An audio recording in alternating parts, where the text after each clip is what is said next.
Zaburi ya 34.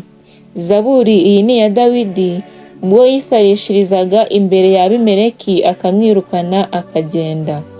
Nzahimbaza Uwiteka iminsi yose, ishimwe rye rizamukanwa kanjye iteka.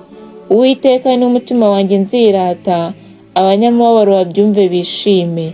Mufatanye nanjye guhimbaza Uwiteka, dushyirane hejuru izina rye. Nashatse Uwiteka aransubiza, ankiza ubwoba nari mfite bwose. Bamurebye bavirwa n'umucyo, mu maso habo ntihazagira ipfunwe iteka. Uyu munyamubabaro yaratatse, Uwiteka aramwumva, amukiza amakuba n'ibyago bye byose. Marayika w'Uwiteka abambisha amahema yo kugota abamwubaha akabakiza. Nimusogongere mumenye yuko Uwiteka agira neza, hahirwa umuhungiraho. Mwubahe Uwiteka mwabera be mwe, kuko abamwubaha batagira icyo bakena.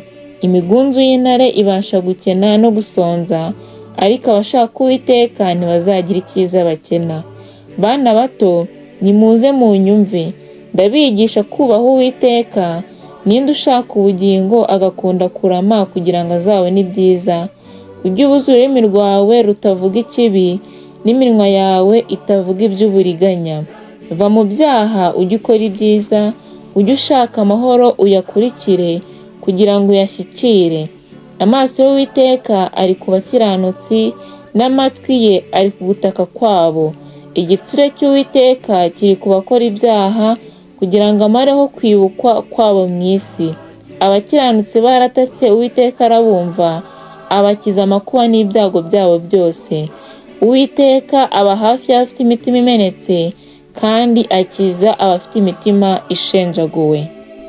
Amakuba n'ibyago by'umukiranutsi ni byinshi, ariko Uwiteka amukiza muri byose. Arinda amagufwa ye yose, nta na rimwe rivunika.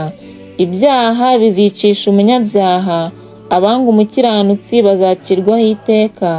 Uwiteka acungura ubugingo bw'abagaragu be, ntawo mu bamuhungiraho uzacirwaho iteka. Haleluya.